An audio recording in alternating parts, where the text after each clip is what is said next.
오늘도 제 영상에는 배너 광고가 달려 있습니다. 지난 댓글을 보니까요, 여기에 달리는 이 배너 광고가 불편하다고 하시는 분들이 계시는데요. 이 광고는 100% 무료 광고이고 저에게는 수익이 단 1불도 오지 않습니다. 이 광고를 걸고 제가 영상을 업로드하는 이유는요, 괌을 찾아주시는 여러분들이 조금이라도 저렴하고 친절한 업체와 직거래를 하셔서 불필요한 커미션을 지출하지 마시라는 의미로 제가 업체를 선별해서 그렇게 올리는 광고입니다. 계속해서 또 다른 업체를 여러분들에게 어떤 좋은 혜택을 줄 수 있는 친절하고 저렴한 그런 업체들을 선별해서 광고를 올릴 생각인데요. 행여라도 불편하게 보시거나 또는 뒷광고라는 그런 오해는 안 하셨으면 좋겠습니다.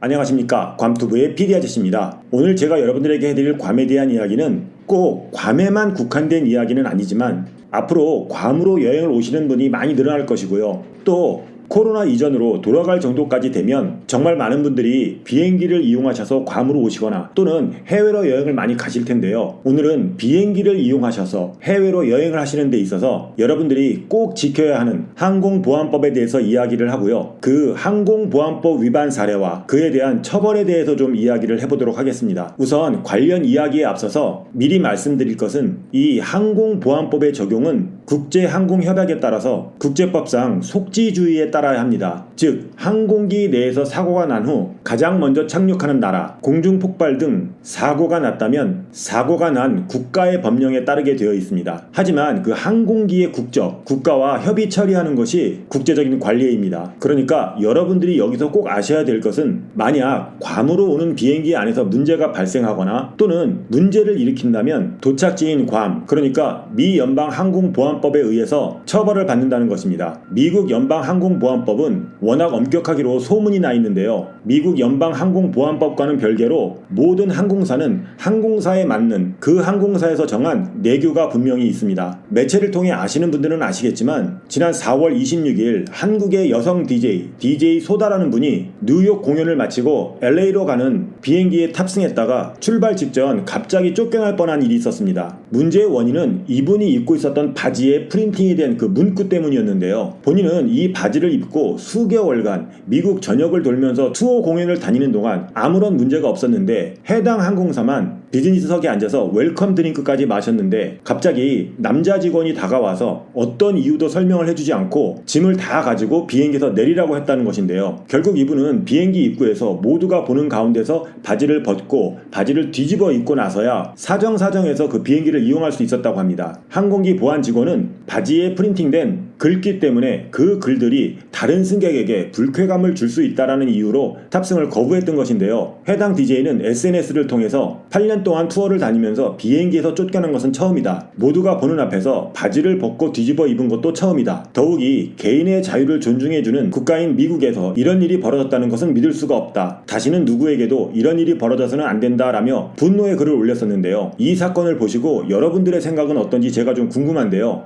여러분들의 생각은 이 영상에 달리는 댓글로 공유하기로 하고요. 여기서 제 생각을 좀 말씀을 드리겠습니다. 해당 항공사는 미국의 아메리칸 에어라인이라는 항공회사인데요. 이 회사가 인종차별을 했다는 이야기까지 지금 나오고 있는 상황이에요. 이 사진이 이제 그 DJ분이 입었던 바지의 모습인데요. 보는 사람의 시선에 따라서는 굉장히 불쾌한 내용의 문구가 있지 않나 하는 생각을 하게 됩니다. 굉장히 선정적인 단어가 프린팅이 되어 있고요. 이거를 한국어로 번역을 해서 말씀드리기가 굉장히 민망한 내용입니다. 저는 사실 이런 글이 프린팅되어 있는 바지를 입고서 비행기를 탄다는 것을 좀 상상할 수가 없어요. 더군다나 국내선이 아닌 영어권의 비행기를 타면서 이런 글귀가 프린팅되어 있는 바지를 입고 탄다는 게 저로서는 좀 이해가 가지 않습니다. 아무리 패션도 좋고 본인의 개성도 좋고 또 개인의 자유를 존중해주는 그런 미국이라고 할지라도 이건 좀 아니지 않나 하는 생각을 하게 됩니다. 막말로 개인의 자유 존중을 빌미로 타인에게 불쾌감을 줘서는 안 된다는 거죠. 실례로 해당 항공사는 터키의 보디빌더를 선정적인 옷차림을 했다는 이유만으로 탑승을 거부한 적도 있었어요. 앞서 말씀드린 것처럼 어느 나라나 항공보안법이라는 게 존재하고 또 어느 항공사나 항공사 내규가 있게 마련입니다. 본인의 표현의 자유 자유를 아무리 존중한다고 해도 다수가 이용을 하는, 그것도 장시간 동안 비행기를 이용하는데 누군가에게 눈살을 찌푸리고 불편을 줄 만한 내용, 그리고 그 비행기 안에는 어린 청소년들도 있을 것인데요. 그런 비행기 안에서 다소 선정적인 옷차림이나 저런 눈살을 찌푸리게 하는 글귀가 프린팅된 옷을 입는다는 것은 좀 자제해야 되지 않나 하는 게 제 생각입니다. 계속해서 또 다른 탑승 거부 사례를 좀 말씀을 드려보겠습니다. 미국 사우스웨스트 항공이 기내에서 간식을 먹기 위해서 마스크를 잠깐 내린 2살 어린이와 아이 엄마를 강제로 하차시킨 일이 있었습니다. 코로나 감염 방지를 위해서 기내 마스크 착용이 의무화되면서 어린아이에게도 무관용 원칙을 적용한 건데요. 14일 CNN 등 미국 매체에 따르면 지난 12일 플로리다주 포트마이어에서 시카고행 비행기에서 34세인 아이 엄마와 2살의 아들이 마스크를 벗었다는 이유로 아이와 함께 하차 요구를 받았다고 합니다. 비행시간이 점심시간하고 겹쳐서 배가 고팠던 아들이 마스크를 내리고 턱에 걸친 채 젤리를 먹고 있었는데 항공사 측이 이를 마스크 착용 의무화 규정을 위반한 것이라고 단정을 지은 거죠. 아이 엄마는 승무원이 다가와서 아이가 마스크로 입과 코를 가려야 한다라고 주의를 줬고 곧이어 보안 요원들이 와서 하차를 요구했다는 것입니다. 활주로로 이동하던 비행기는 게이트로 다시 돌아갔고 아이 엄마와 아이는 보안 요원들에 의해서 하차하게 되었습니다. 이로 인해서 아이 엄마와 아이는 다른 항공사의 표를 구입하는데 600불이라는 돈을 써야 했고요. 사실 미국 항공사가 아이들에게 무관용 원칙을 적용한 것은 이번이 처음은 아닙니다. 사우스웨스트 항공은 지난달에도 3세 자폐 아동이 마스크 착용을 거부한다는 이유로 보호자와 함께 강제 하차시켰고 또 다른 항공사인 제트블루는 2살 어린아이의 마스크 미착용으로 일가족 7명을 강제 하차시켰습니다. 에드 바스찬 델타 항공 최고 경영자는 이달 초에 마스크 착용을 거부해서 델타 항공 탑승 금지 명단에 오른 사람이 270명에 달한다고 발표하기도 했습니다. 또한 비행기 내에서 벌어지는 사건 사고를 이야기하자면 승무원들과 관련된 이야기를 안 할 수가 없는데요. 승무원들은 기내에 탑승하는 모든 승객들의 안전과 편의를 도모하는 일을 하고 있습니다. 이러한 승무원들에게 가끔 도가 지나친 요구를 해서 당황하게 하는 이른바 진상 고객들이 있는데요. 한국에서 2014년부터 2018년까지 기내 불법 행위는 약 2,000건에 달한다고 합니다. 심지어 승무원들을 폭행하는 사건까지 종종 보도되고는 하는데요. 2020년 4월 20대 여성분이 승무원의 뺨을 때리는 사건이 발생을 했습니다. 기내에서 승무원의 오른쪽 뺨을 때렸고요. 그것으로 인해서 불구속 기소가 되었는데 이 승객은 승무원에게 레드 와인을 요구했는데 화이트 와인을 가져왔다는 이유만으로 사무장인 피해자를 폭행했습니다. 항공보안법 위반 혐의로 불구속 기소된 승객은 징역 8개월을 선고받았습니다. 해당 승객은 이전에도 항공보안법 위반으로 징역형을 선고받은 적이 있는 그런 승객이었습니다. 국내에서 비행기 안에서 승무원을 폭행할 경우 항공기 내 폭행죄로 최대 10년 이하의 징역에 처할 수 있습니다. 또한 기내에서 난동을 부리거나 또는 폭언을 할 경우 3년 이하의 징역 또는 3천만 원 이하의 벌금에 처할 수 있습니다. 기장 등의 지시에 따르지 않을 경우 역시 3년 이하의 징역 또는 3천만 원 이하의 벌금을 부과할 수 있습니다. 항공보안법의 개정으로 기내 불법 행위에 대한 처벌 수준이 2배 이상 강화되었는데요. 하지만 일각에서는 실효성이 부족하다는 분석과 함께 솜방망이 처벌이라는 의견 또한 굉장히 많은 것으로 알고 있습니다. 2015년까지 기내 불법 행위는 폭등하였지만 2017년까지 다소 감소 추세를 보였습니다. 하지만 2018년부터 다시 증가세로 돌아가고 있는 모습을 보이고 있는데요. 입법조사처는 항공보안법에 의한 기내 불법행위 관련 판례에서 벌금형 또는 집행유예 등 관대한 처벌을 내린 것을 그 근거로 들었습니다. 일례로 2016년에 대한항공에서 한국인 남성 승객이 만취 상태로 승객과 승무원을 폭행하고 1시간 동안 기내에서 난동을 부린 그런 사건이 있었습니다. 그 당시에 미국의 유명 가수인 리차드 막스가 그 비행기에 탑승을 하고 있었고 그 당시 상황을 촬영해서 자신의 SNS에 올려서 공개가 되기도 했습니다. 가해자는 집행유예 2년, 벌금 500만 원, 그리고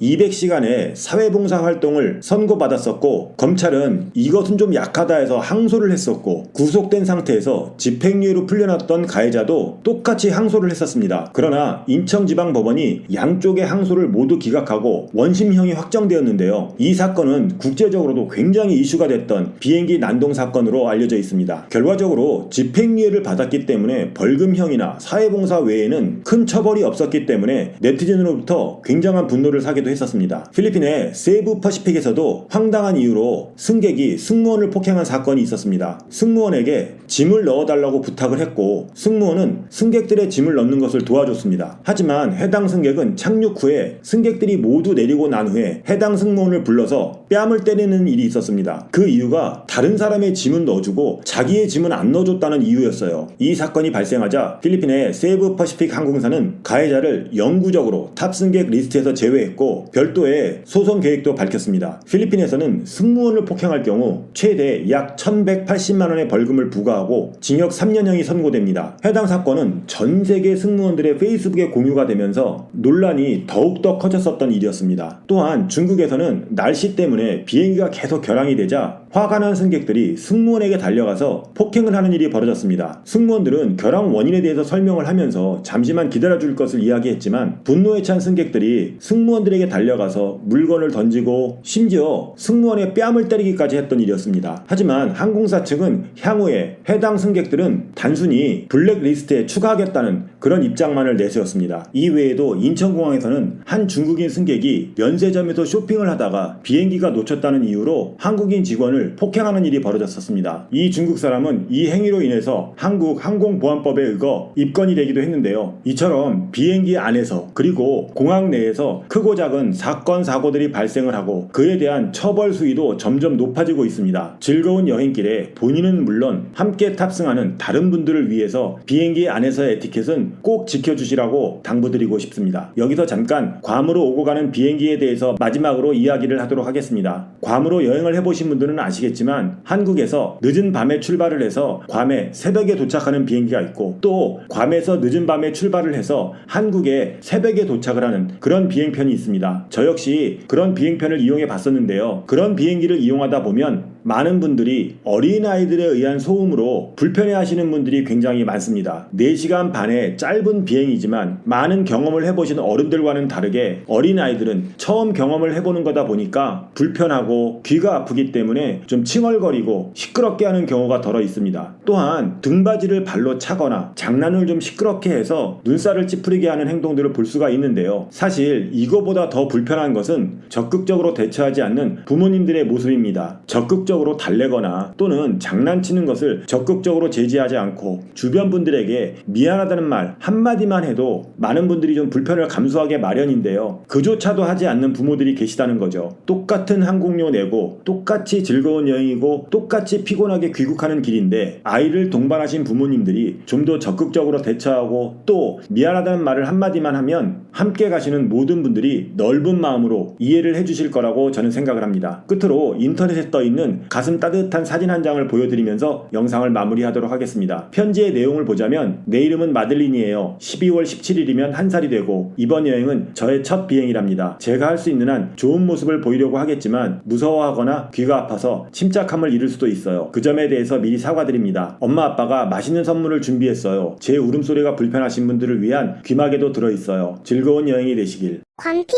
아저씨. 오늘은 본격적으로 괌뿐 아니라 해외여행이 시작되면서 여러분들이 비행기를 이용하시는 데 있어서 여러분들 주변에서 일어날 수 있는 사건 사고에 대해서 이야기를 좀 해봤습니다. 오늘 내용이 괜찮았다면 좋아요 버튼 한 번씩 눌러주시고요. 오늘만큼은 여러분들의 생각과 여러분들의 의견을 꼭 댓글로 남겨주시면 감사하겠습니다. 감사하게도 해킹 후에 다시 만들어진 채널이 드디어 구독자 1000명을 넘어섰습니다. 여러분들의 관심과 응원에 진심으로 머리 숙여 감사의 말씀을 드리겠습니다. 앞으로도 괌으로의 여행을 비롯해서 괌에 대해서 여러분들이 궁금하시는 내용을 정확하고 알찬 정보 제공에 더욱더 노력하고 힘쓰겠습니다. 부족한 영상 끝까지 봐주셔서 감사드리고요. 저는 또 다른 괌에 대한 유익한 이야기로 다음 영상에서 만나 뵙기로 하고요. 지금까지 괌에서 괌투브의 PD 아저씨였습니다. 감사합니다.